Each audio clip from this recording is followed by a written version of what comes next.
श्री शिवाय दोस्तों, 9 अप्रैल से चैत्र नवरात्रि शुरू हो गई हैं और इन नवरात्रि के दौरान किसी भी दिन इस वृक्ष को छू लेना अगली 7 पुश्तों तक मां लक्ष्मी और मां दुर्गा का आशीर्वाद मिलेगा।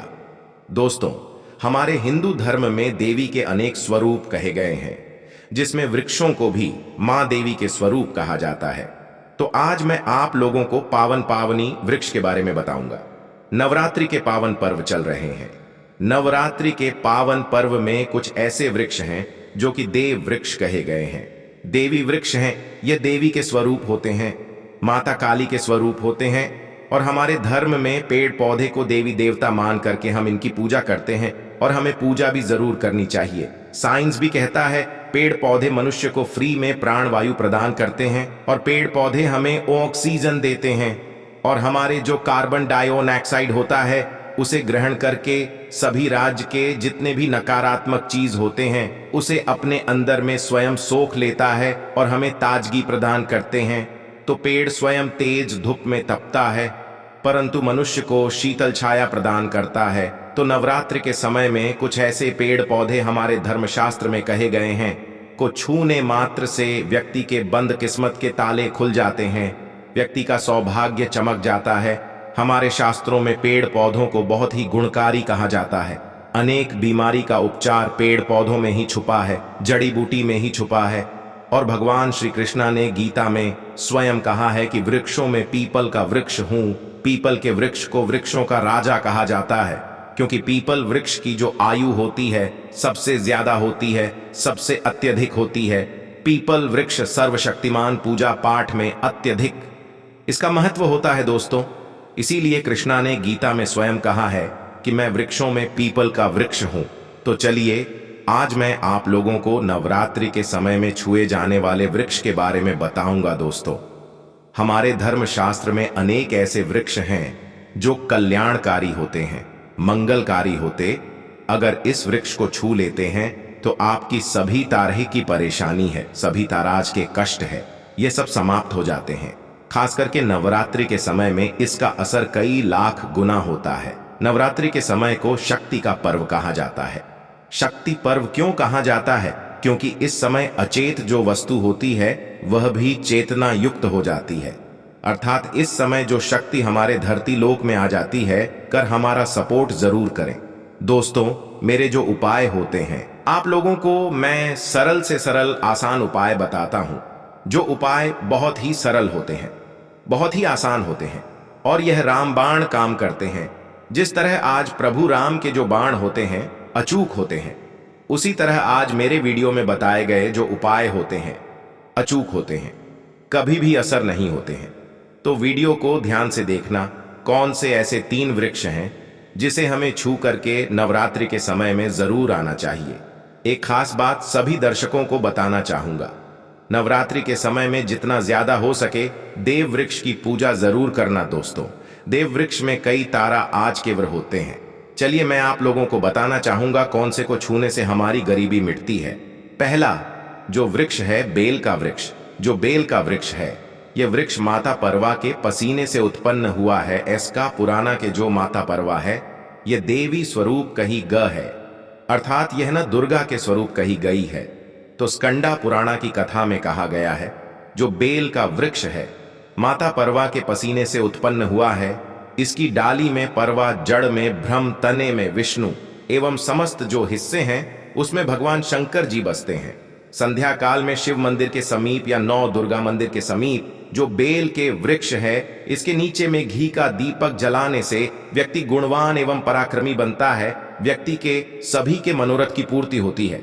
हमारे धर्मशास्त्र यह भी कहे हैं नवरात्रि के समय में अगर कोई भी व्यक्ति, जी हाँ, नवरात्रि के समय में अगर कोई भी व्यक्ति बेल के वृक्ष को माता नवदुर्गा का ध्यान करते हुए 7 बार छू करके आ जाते हैं तो ऐसे व्यक्ति की तत्काल अगर उपवास व्रत रखा है, ध्यान से सुनिए, जो लोग उपवास व्रत रखे हैं ऐसे व्यक्ति की थकान सुस्ती तत्काल चली जाती है। ध्यान से सुनिए, जो व्यक्ति उपवास रखे हैं, व्रत रखे हैं, व्यक्ति को कि समय में जितना ज्यादा हो सके संध्या काल में बेल के वृक्ष को जरूर छूना चाहिए।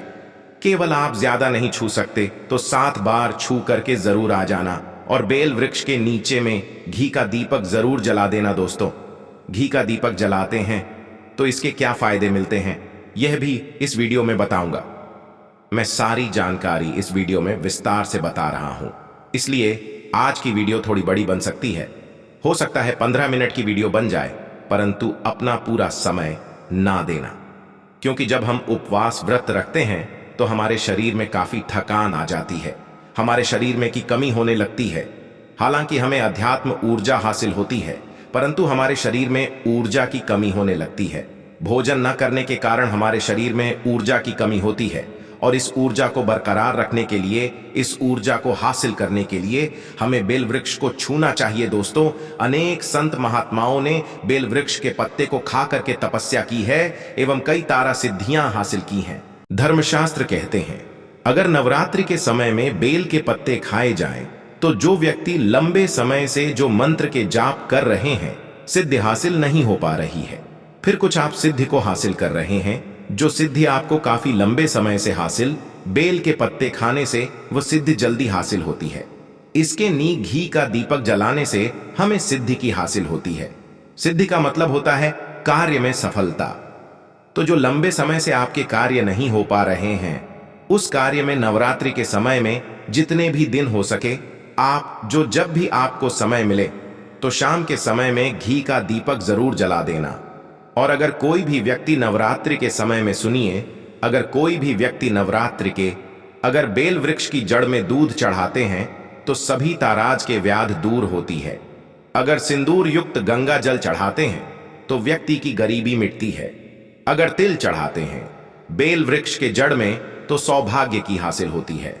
और अगर बेल वृक्ष के तीनों पत्तों में दोस्तों त्रिदेवी कही गई है, जैसे कि महाकाली, महालक्ष्मी, महासरस्वती, तो अगर बेल के जो 3 पत्ते हैं, महालक्ष्मी, महाकाली, महासरस्वती के स्वरूप कहे गए हैं, तो बेल के अगर तीनों पत्तों में एव दूसरे पत्ते में हिर हुए, तीसरे पत्ते में क्लीन, तो इस ताराज बेल के तीनों पत्ते में लिखकर कि अगर मां नौ दुर्गा को सिंदूर से लिख करके चढ़ाना होता है, सिंदूर से लिख करके चढ़ाया जाए तो तत्काल उसी समय मनोकामना की पूर्ति होती है, कार्य में सफलता मिलती है।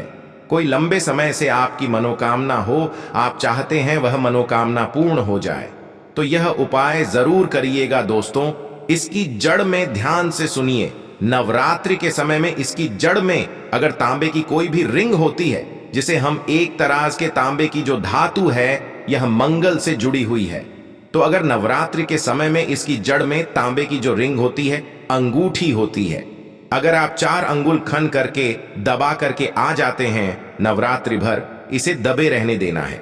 इसके बाद अगर पहन लेते हैं तो वह जागृत हो जाती है, क्योंकि जो बेल के वृक्ष है स्वयं जागृत कहे गए हैं, और नवरात्रि के समय में इसकी जो आवरा होती है, इसकी जो ऊर्जा होती है, अत्यधिक बढ़ जाती है। फिर अगर आप इस ताराज की अंगूठी को पहनते हैं तो कभी भी आपको रक्त संबंधी समस्या नहीं आती, शनि का दोष नहीं सताता, राहु की पीड़ा नहीं सताती, और नव दुर्गा की कृपा से सदैव आप सुरक्षित रहते हैं। ऐसे व्यक्ति की कभी भी अकाल मृत्यु नहीं होती। दोस्तों, मैं पौधे के बारे में जो बता रहा हूं वह पौधा भी जान लीजिए।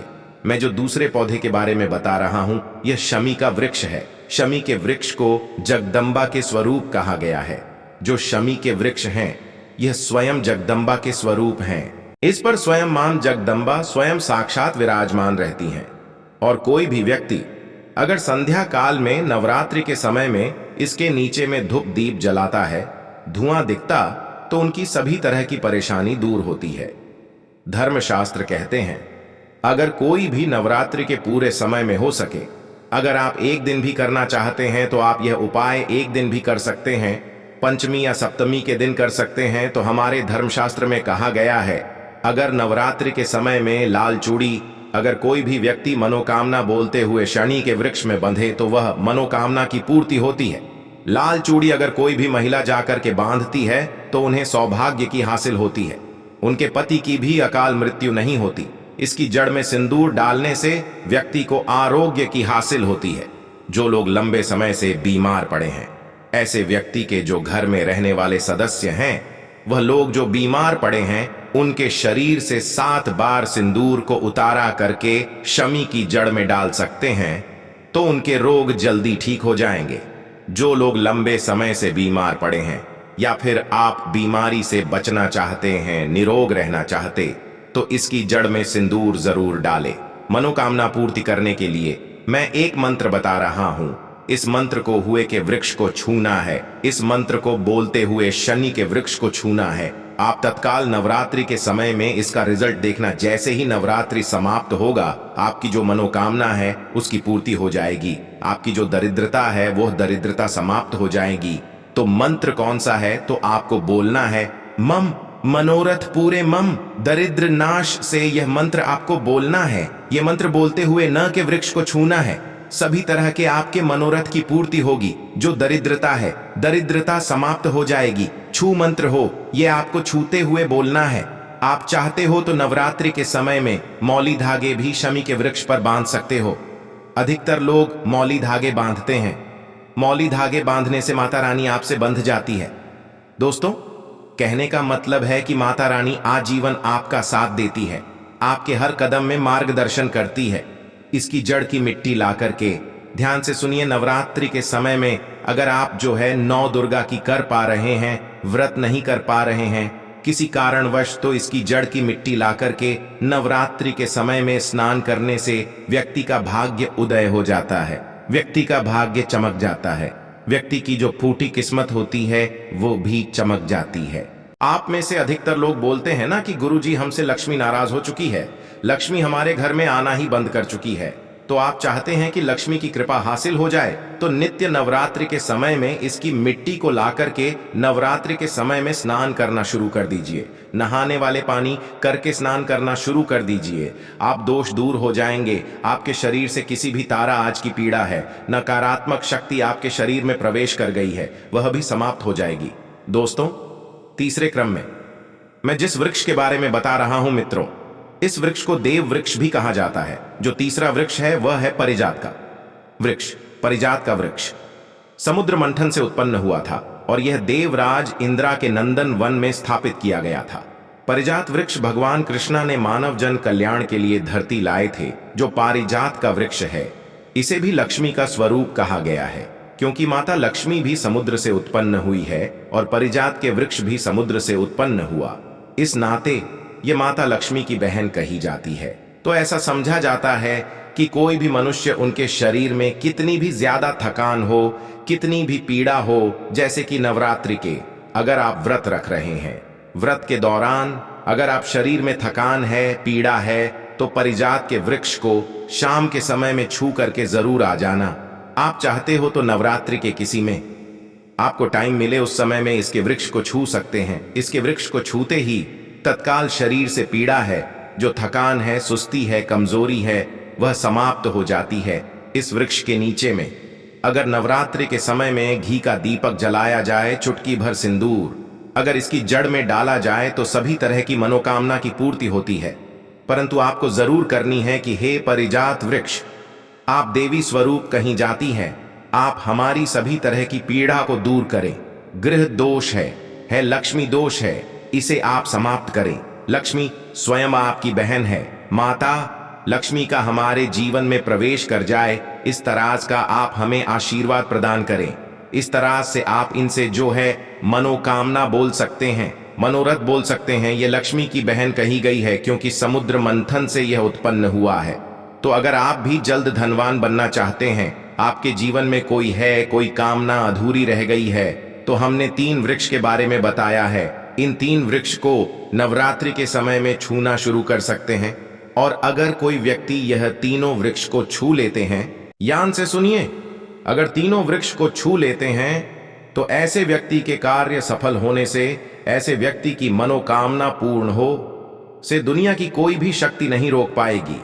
मनोकामना पूर्ति करने के लिए, कार्य में प्रगति हासिल करने के लिए, अपनी किस्मत को चमका सोए हुए भाग्य को जागृत करने के लिए नवरात्रि में यह उपाय जरूर करिएगा दोस्तों।